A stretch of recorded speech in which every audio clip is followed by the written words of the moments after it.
오늘 주제는 말씀 교회를 말하다입니다. 이 사실 이것은 제가 몇 년 전에 한 수련회에서 학생들을 대상으로 교회론에 관해서 특강을 했던 그 PPT입니다. 그 당시에는 이제 열심히 나름대로 준비를 해갔는데 그 화면 띄우는 게 고장이 나가지고 써먹지도 못하고 지금 이따가 강의만 하고 그냥 돌아왔었는데, 이걸 이제 좀 그래 성도님들하고 같이 나눴으면 좋겠다 하는 생각에서 가져왔습니다. 사실 조금 변명을 하자면, 이제 오후 예배에 저희가 웨스트민스터 신앙 고백서를 함께 배우고 그 다음 거를 제가 이제 나름대로 준비는 하고 있는데 조금 준비가 좀 더 필요할 것 같아가지고 그 전에 그럼 무엇을 할까 하다가 좀 교회에 대해서 얘기를 해야겠다. 또 우리가 또 직분자 선거도 앞두고 있고 하니까 좀 이런 시간을 가지면 좋지 않을까라는 생각을 가지고 이것을 좀 준비해 왔습니다. 사실 학생들 대상으로 한 강의이다 보니까 우리 이 수준 있으신 성도님들은 이미 다 알고 아이고 저 뭐 아주 기본적인 거구나라고 싶을 정도의 내용일 수도 있습니다. 그런데 이제 조금 말씀을 좀 추적해 가면서 좀 그 성경에 기록된 교회, 그리고 그 교회로 부름받은 성도, 이 이야기를 좀 같이 나눴으면 좋겠습니다. 저 학생들을 대상으로 하다 보니까 계속 질문을 던지면서, 제 이 강의는 총 30개의 질문으로 되어 있습니다. 뭐 그걸 다 하겠다는 거 아닙니다. 시간적으로 그때 그 특강은 2시간짜리였고 지금은 그렇게 하지 않으니까, 자, 첫 번째 질문 이겁니다. 성경에서는 성도님들 교회를 다니라고 할까요? 약간 애매하게 대답을 하시네요. 제가 아까 말씀드린 것처럼 이 질문은 학생들 대상으로 했던 거라고 했지 않습니까? 학생들한테 제가 성경에서 얘들아 교회 다니라고 할까라고 하면 뭐라고 대답할까요? 고민도 안 하고 예라고 합니다. 왜냐하면 자기들이 다 다니고 있으니까, 그렇지 않습니까? 근데 우리 성도님들은 또 수준이 있으셔가지고 아이고 목사님이 저런 기본적인 걸 아무 생각 없이 내놨겠나 싶으니까 아니라고도 말 못하겠고 예라고도 말을 못하시는데, 성경에서 교회를 다니라고 할까요? 예입니다. 예. 그럼 이제 더 중요한 질문은, 성경은 교회를 다니라고 할까요?가 아니라 성경은 왜 교회를 다니라고 할까요?가 아니겠습니까? 제가 지난주에 교리 얘기하면서도 이렇게 흐름을 가지고 좀 이렇게 얘기를 이해하면 좋다 했는데, 성경에서 그러면 왜 교회를 다니라고 할까? 네, 이게 사실 이 강의의 핵심입니다.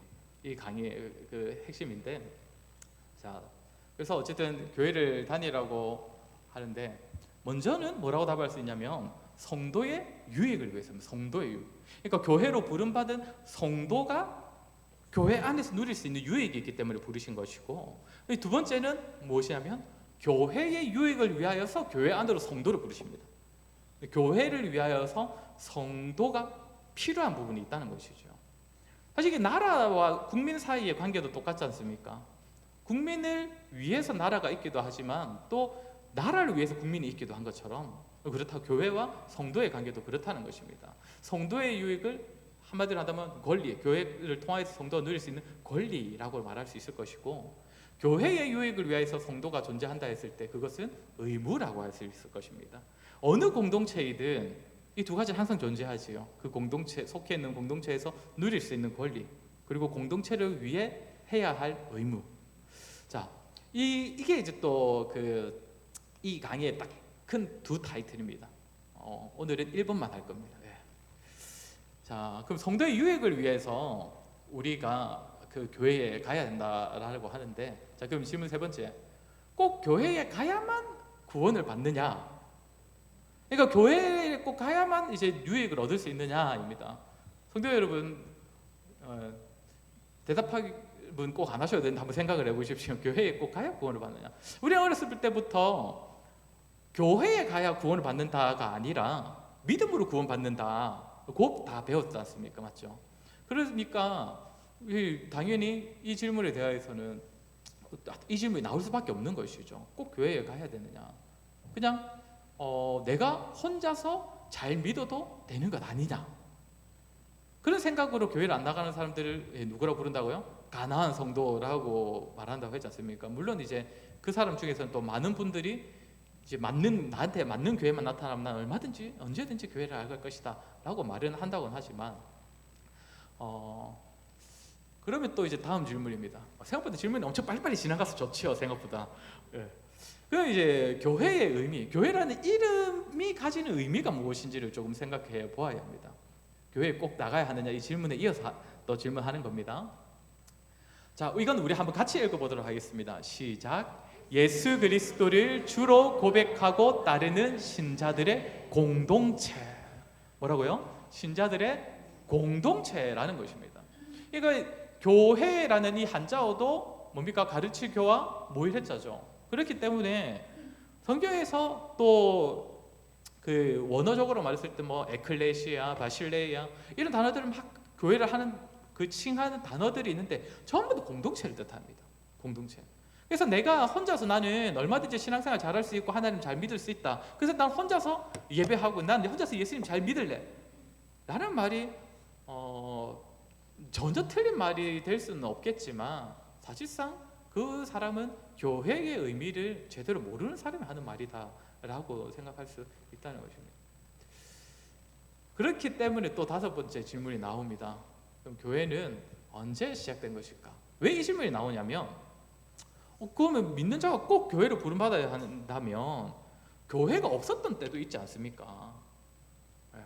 이런 질문은 뭐 우리 성도님들은 아주 수준 낮은 질문이지만 학생들한테는 아주 나름대로 예리한 질문이 될 수 있습니다. 그러면 교회가 없었던 구약 시대에는 그 사람들은 어떻게 된 건데? 이제 이거는 앞에 나왔던 교회가 무엇인가에 대한 답을 기억해야 됩니다. 뭐였습니까? 마지막 줄 신자들의 공동체. 그렇기 때문에 그러면 이제 우리가 어떻게 생각해 보아야 하냐면 죄송합니다. 제가 잘 기억을 해야 되는데 다음 화면이 뭐 나올지. 이게 이제 교회라는 단어가 성경에서 처음으로 등장하는 그때입니다. 그러니까 구약에는 없다는 것이죠. 신약 마태복음 와서야 처음으로 교회라는 단어가 쓰여지거든요. 이때 누가 누구에게 한 말입니까? 예수님께서 베드로에게 하신 말씀이시죠. 자, 이때 시작을 하는데, 근데 이제 앞에서 말한 것처럼 이제 신자들의 모임이라는 측면에서 볼 때, 그 공동체라는 측면에서 볼 때 교회는 이미 있었다라고 볼 수 있습니다. 자, 그러면 이제 믿는 자들의 모임은 언제 시작이 되었는가? 언제 믿는 자들의 모임이 시작되었습니까? 뭐 다양한 얘기를 하시는데, 자, 믿는 자의 모임은 이때 시작됐습니다. 혹시 잘 안 보이십니까? 아담과 하와입니다. 믿는 자들의 공동체는 아담과 하와로부터 시작되었습니다. 그렇지 않습니까? 그 다음에 성경의 모든 기록은 믿는 자들의 공동체 중심으로 계속 기록이 됩니다. 개인이 기록되어 있는 것 같지만 그 개인은 공동체 안에 속해 있는 개인이거든요.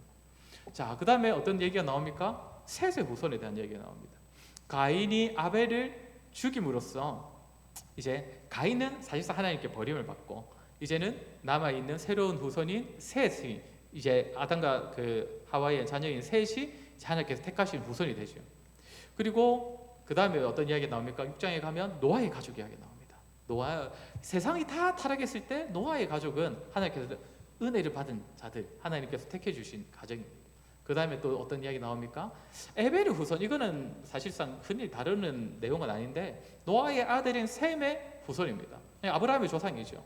근데 이 에벨은 예전에 장천현 목사님께서 강의하실 때 기억하실지 모르겠는데, 우리가 그 유대인이라고도 하지만 이스라엘 사람들을 히브리인이라고도 말하지 않습니까? 그 히브리라는 단어의 어원이 에벨에서 왔다라고 많은 신학자들이 봅니다.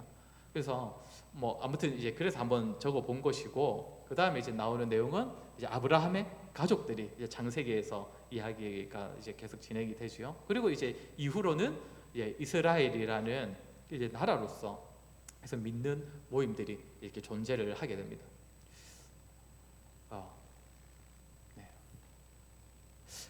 그러면 또 다음 질문. 자, 그러면 믿는 자들의 모임을 하나님께서 만드셔가지고 왜 계속 믿는 자들을 모이게 하시는 걸까? 믿는 자들을 각자 다 흩어놓으셔도 될 것 같지 않습니까, 사실?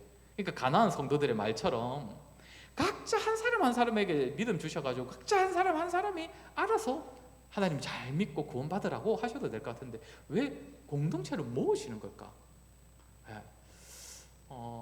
자, 셋의 후손의 이야기가 이제 족보로 있는데 그 족보가 나오는 배경에 어떤 족보가 나오냐면 가인의 후손 이야기가 나옵니다.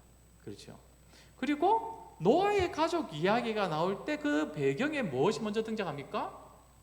세상 모든 사람들이 어떠한 모습을 보이고 있었는가, 멸망당할 사람들의 모습이 어떠했는가가 먼저 나옵니다. 그리고 아브라함의 가족 이야기를 할 때는 하나님께서 이 세상 이방 나라 온 세상에서 택한 자로서 그들의 복의 근원으로서 택하셨다, 이 이야기가 나오죠. 그리고 또 이스라엘 백성들 이야기 하실 때는 반드시 또 무엇이 나옵니까? 동일하게 이방 나라와 세상에 대한 이야기가 나옵니다. 그러니까 하나님께서 불러 모으시는 이 공동체는 지금 항상 맞닿아 있다는 것이죠. 그렇지 않은 자들과. 여기 보시면 노아의 가족 이야기만 잠깐 보시면, 이게 노아의 홍수 사건 때의 배경이 되는 구절이지 않습니까? 한번 같이 읽어보겠습니다. 말씀을 시작. 하나님의 아들들이 사람의 딸들의 아름다움을 보고 자기들이 좋아하는 모든 여자를 아내로 삼는지라. 사실 어려운 표현은 아닙니다. 그죠? 하나님의 자녀들이 세상의 자녀, 믿지 않는 자녀들과 아주 섞이는데 무엇을 보고 섞이는 겁니까? 그들이 가지고 있는 아름다움에 반해 가지고 섞이는 겁니다. 그러니까 믿는 자들이 믿는 자의 기준, 가치 그런 것이 전혀 없이 믿지 않는 자들의 그 화려함과 꾸미고 있는 이런 것들에 반해 가지고 다 이제 어울려 버렸을 때, 이때 일어난 결과가 무엇입니까? 홍수 심판이었다는 겁니다. 한 가족을 제외하고는 다 쓸어버리는 무서운 심판을 받은 그때 배경이 바로 믿는 자와 믿지 않는 자가 완전 구분 없이 살아갈 때였다는 것입니다. 근데 참 이게 말은 쉽지만 과연 쉬운 건가? 여기 말씀을 한번 보시면 조금 잘리게 나오는데, 이 족보는 누구의 족보냐면 가인의 족보입니다. 가인은 가장 먼저 사탄의 후손, 그러니까 믿지 않는 자들의 족보로서는 가장 먼저 등장하는 족보지요. 자, 여기 보면 야발을 낳았으니 그는 장막에 거주하며 가축을 치는 자의 조상이 되었다. 야발. 그리고 유발이 동생인데 그 수금과 퉁소를 잡는 모든 자의 조상이었다. 두발 가인, 구리와 새로 여러 가지 기구를 만드는 자였다. 가축을 치는 자는 목축이죠. 목축. 그리고 수금과 퉁소. 그러니까 그 당시에 유흥이라고도 할 수 있고, 또 하나 그 당시에 신을 섬기는 제의법이라고도 볼 수 있는 겁니다. 그리고 뭡니까? 그리고 구리와 새로 여러 가지 기구를 만든다. 이거 어떤 의미겠습니까? 무기를 만들거나 농기구를 만든다는 뜻이겠죠. 그러니까 지금 가인의 후손의 이름 명단이 족보가 들어가 있는데, 이 사람들 중에서 어떤 사람이 나오는 겁니까? 그 시대를 주름 잡는 사람들이 다 나왔다는 겁니다. 믿지 않는 사람들의 족보에서. 그러니까 따지고 보면 그 믿는 사람들이 믿지 않는 사람들을 하고 계속 어울려 살아가다 보면, 가까이 하면서 살아가다 보면 우리한테는 없는데 저 사람한테 있는 것이 계속 눈에 보인다는 것이죠. 하나님께서 왜 이렇게 하셨는지는 알 수 없지만 적어도 믿는 자에게는 없는 무엇인가 참 있어 보이는 게, 편해 보이는 게, 화려해 보이는 게 믿지 않는 자들에게 있는 것을 보게 될 때 믿는 자들이 그들에게 가까이 가고 싶어하고 그들을 닮고 싶어하고 어울리게 되는 그런 일들이 일어난다는 것이죠. 또한 또 하나 생각해 볼 것은 이 다음 질문은, 하나님께서 교회를 어디에 두셨냐? 그러니까 믿는 자들을 어디에 두셨냐? 이 구약 시대 지도인데 잘 안 보이실 겁니다. 이스라엘이 여기입니다. 이스라엘. 애굽이 있고요. 그러니까 이거 북이스라엘, 남유다. 근데 남유다가 여기까지는 안 가 있을 텐데 아무튼 애굽이고, 아람, 바벨론, 아수르. 그리고 이쪽에는 뭐 미디안. 아무튼 지금 이스라엘 중심으로 다 어떤 나라들이 있는 겁니까? 다 이방 나라들이 딱 둘러싸고 있는 겁니다. 그리고 지형, 그러니까 땅의 면적으로 보면 이스라엘이 제일 작습니다, 사실. 그리고 이걸 이제 방금 저거는 이제 북이스라엘이 멸망할 때 지도고, 이거 이제 남유다가 멸망할 때 지도. 이게 유다입니다. 유다이고, 바벨론, 애굽, 여기는 마게도냐, 메데, 바데, 바사. 근데 참 그 한복판에 지금 누가 있는 겁니까? 믿는 자들이 딱 있는 거예요. 믿는 자들이. 하나님께서 아예 교회를 모으시는 건 좋은데 처음부터 좀 떨어뜨려 놓으시면 참 좋을 것 같은데, 하나님께서는 어떻게 하신 겁니까? 딱 한복판에 지금 딱 믿는 자들을 심어 놓으신 겁니다. 심어 놓으신 거. 물론 이거는 뭐 오늘 이걸 주제로 얘기할 건 아니라서 그냥 넘어가는데, 예수님께서 뭐라고 하십니까? 우리가 빛과 소금이라고 하시는데 무엇의 빛과 소금입니까? 세상의 빛과 소금이라고 말씀하시지 않습니까? 세상의 빛과 소금이 세상 가운데 있어야지 세상과 따로 있으면 세상의 빛과 소금이 될 수 있습니까? 그렇지 않지요. 하나님께서 어쨌든 그 가운데 심어두셨습니다. 근데 그 가운데 심어두셨는데 그 세상은 어떠하다고요? 믿는 자들이 보기에도 참 매혹적인 것을 가지고 있는 곳이 믿지 않는 이 세상 나라의 특징이고, 하필 그 가운데 딱 하나님께서 두셨으니까 믿는 자들은 참 저들과 이제 섞이지 않고 살아가기가 참 쉽지 않다는 것이죠. 그러면서 이제 또 다음 생각해 볼 것은, 그럼 이제 교회는 어떤 점에서 세상과 다른가? 어떤 점에서 다른가? 하나님께서 분명 믿는 자들과 믿지 않는 자들이 어울리는 것을 싫어하셔서 어울리지 않도록 계속 교회로 모으시는데, 믿는 자들끼리의 모임을 만드시는데, 그래서 믿지 않는 자들을 계속 바라보면서 우리도 저들처럼 되어야 하는 건가라는 생각을 믿는 자들끼리 모여서 아니야, 그것이 잘못된 것이고 우리가 지금 알고 있는 이 삶이 옳은 거야를 확인하게 하시는데, 그러면 교회는 과연 세상과 무엇이 그럼 다른 것인가? 이거는 이제 창세기에 나오는 인물들 보면 참 우리가 쉽게 배울 수 있습니다. 물론 야곱의 인생에서 이거 하나만 배울 수 있는 것은 아닙니다. 그런데 대표적으로 야곱은 어떤 사람입니까? 아주 약은 사람입니다. 사람을 썩이기를 좋아하고 머리가 똑똑하다 보니까 자기의 방식과 자기 뜻대로 세상을 살아낼 수 있을 거라 생각하는데, 어느 정도로 살아낼 수 있다고 여기냐면 하나님의 약속도 내 방식대로 이뤄낼 수 있다고 생각합니다. 그래서 그가 저지를 일이 무엇입니까? 자기의 방식으로 형의 장자권을 빼앗아 보려고 한 것이죠. 하나님께서는 야곱이 태어나기도 전부터 내가 너를 큰 자로 하겠다고 이미 하나님께서는 말씀하셨는데, 야곱이 자기 힘으로 해내보려고 한 거죠. 야곱의 인생에서 뭘 배울 수 있습니까? 하나님의 방식대로 살아가는 것, 그것이 참 성도의 삶이라는 것을 배울 수 있다는 것입니다. 그리고 요셉의 삶에서는 무엇을 배울 수 있습니까? 요셉은 자기 자신만을 위해서 전혀 살지 않습니다. 물론 요셉의 어린 시절을 보면 참 형들이 볼 때 참 얄미운 사람이긴 한데, 나중에는 어떻게 합니까? 자기를 죽이려고까지 했던 형들을 다 용서하고, 왜 용서합니까? 언약 백성을 생존케 하는 일에 쓰임받기 위해서. 그래서 자기만이 아니라 전체 언약 백성을 돌아보는 삶을 요셉에게서 배울 수 있습니다. 출애굽한 이스라엘에게서는 뭘 배울 수 있습니까? 이 세상은, 이 땅은 사람이, 믿는 자가 자기의 능력으로 살아가는 것이 아니라 하나님의 돌보심으로 살아갈 수 있는 존재라는 것을 출애굽한 이스라엘의 모습에서 배울 수 있다는 것입니다. 이런 것이 사실 교회의 다른 점이라는 것이죠.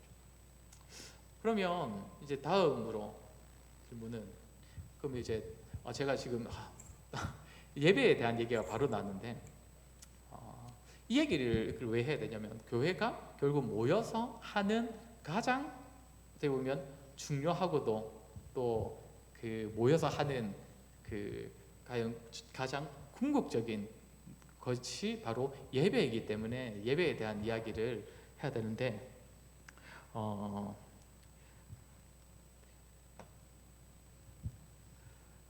여기까지 하겠습니다.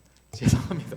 왜냐하면 제가 지금 너무 고민이 되네요. 정말 항상 고민될 때 제가 말씀드렸지 않습니까?